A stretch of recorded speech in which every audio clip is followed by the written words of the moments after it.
Hey everyone, welcome back to Midnight Recaps. Imagine someone taking over your body and using it to commit murder while you're trapped inside, unable to stop them. But what happens when you finally fight to take your body back? Tonight's nightmare is Possessor, 2020. The movie begins with a woman named Holly sitting in front of a strange machine.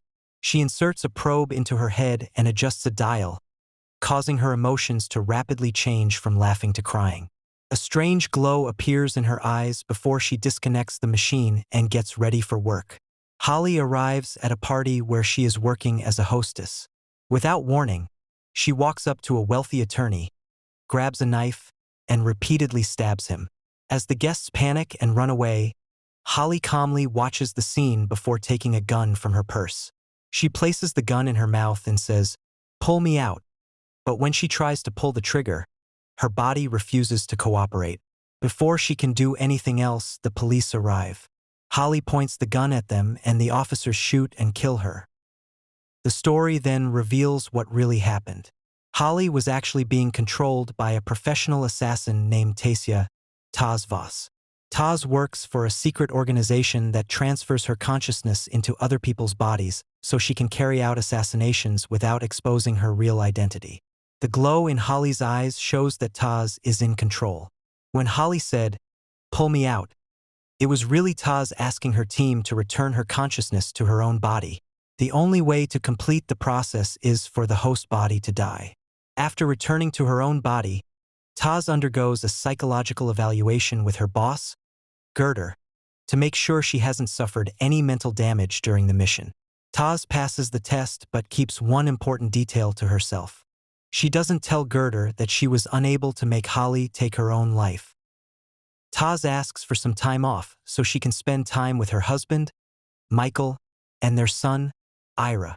Girder is surprised because Taz had previously said she was too dangerous to be around her family and believed they were already separated. Taz doesn't seem to remember saying that. Before going inside her house, Taz practices what she is going to say and how she should react to her family. This shows that she has become emotionally disconnected after spending so much time living through other people's bodies. Her family welcomes her home, and together they watch the news reporting Holly's attack. Later that night, while spending time with Michael, Taz is reminded of the violent murder she committed through Holly, showing that the memories are still affecting her. The next day, Taz contacts Girder and decides to return to work instead of taking more time off. Back at the agency, Girder explains that Taz has become one of their best assassins and had hoped she would eventually take over the organization. She also asks why Taz used a knife during the previous mission instead of the gun that had been provided.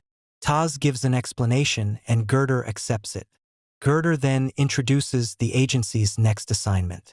A man named Reed wants his wealthy stepfather, John Parse, and his stepsister, Ava, killed so he can inherit control of the family company. If the mission succeeds, the assassination agency also plans to blackmail Reed, giving them influence over the company. To carry out the mission, Taz will possess Colin Tate, who is Ava's boyfriend. Before the operation begins, Taz secretly watches Colin to learn his behavior, voice, and daily routine. The agency later kidnaps Colin, implants a neural device into his brain, and transfers Taz's consciousness into his body. Now inside Colin's body, Taz begins acting as him. Ava quickly notices that Colin's behavior has changed, but she doesn't know why. Taz goes to work at John Parse's company, where Colin's job involves secretly collecting information about people through their webcams as part of the company's data mining business. While at work, Taz briefly struggles to maintain control of Colin's body as his own consciousness begins resisting her. She manages to regain control and convinces Girder to continue the mission. On the night of John's gala, Girder instructs Taz to start a public argument with John so Colin will appear to have a motive for the attack. After being thrown out of the party, Colin waits outside until most of the guests have left. He then sneaks back inside and attacks John. Instead of quickly shooting him as planned, Taz beats him repeatedly with a fireplace poker. When Ava rushes in, Colin shoots her, then finishes her with another shot. After completing the attack, he tries to take his own life so Taz can return to her body. However, just like with Holly, he cannot pull the trigger. At the same time, back at the agency, Taz begins coughing up blood as Colin's consciousness fights to take back control. The support team wants to end the mission immediately, but Girder orders them to give Taz more time to regain control. After escaping the mansion, Colin goes to Rita's apartment to hide from the police. While Rita takes a shower, Colin pulls out a gun and stalks Rita to the shower. Colin watches the news and learns that Ava has died, but John Parse survived the attack with severe brain damage. Colin hears a knock on the door and is surprised to see Eddie there.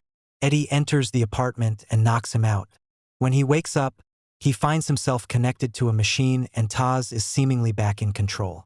Eddie, the coworker from Colin's office, reveals that he has been working for the assassination agency all along. He explains that he was placed close to Colin in case Taz ever lost control during the mission. Eddie tells Taz that the mission is not complete because Colin is still alive. To cover up the agency's involvement, Colin must die so Taz can safely return to her own body. However, Taz admits that she can no longer fully control Colin. Eddie connects Colin to a recalibration machine to help Taz regain control. Inside Colin's mind, Taz and Colin struggle against each other. During the confrontation, Colin tears off Taz's face and puts it on himself, allowing him to see her memories and learn who she really is. After the struggle ends, Colin wakes up in the apartment. Eddie is dead, and Rita has also been killed. Colin has no idea what happened while he was unconscious. A moment later, his hand suddenly picks up the gun and fires at him, but he moves just in time and avoids being shot. Using the memories he saw during the mental struggle, Colin tracks down Taz's home. He breaks into the house and takes her husband, Michael, hostage. Colin demands answers about who Taz is and what has been done to him. Taz and Colin communicate inside their shared mind. Taz tells him that he has regained control several times without realizing it, which suggests that some of the recent killings may have been committed by Colin himself. Colin threatens to kill Michael unless Taz helps him. Although Taz says she once loved Michael, she tells Colin to go ahead and kill him. While Colin is distracted, Michael manages to grab a gun and fight back. Before he can stop Colin, Colin attacks him with a meat cleaver and kills him. The movie never clearly shows whether Colin or Taz is controlling the body at that moment. Taz again asks her team to pull her out, but she still cannot make Colin kill himself. Just then, Taz's young son, Ira, enters the room and stabs Colin in the throat. As Colin collapses, he fires the gun and kills Ira before dying himself. The story then returns to the assassination headquarters, where Taz is finally disconnected from the machine. The movie reveals one final surprise. Girder was secretly controlling Ira during the final confrontation. She used Ira to complete the mission after Taz failed to finish it herself.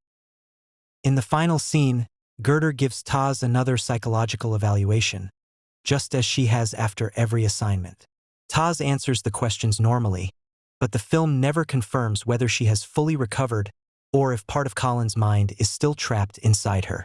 The movie ends without giving a clear answer, leaving the audience to decide what really happened to Taz after the mission. That's the end of tonight's recap. What did you think of this movie?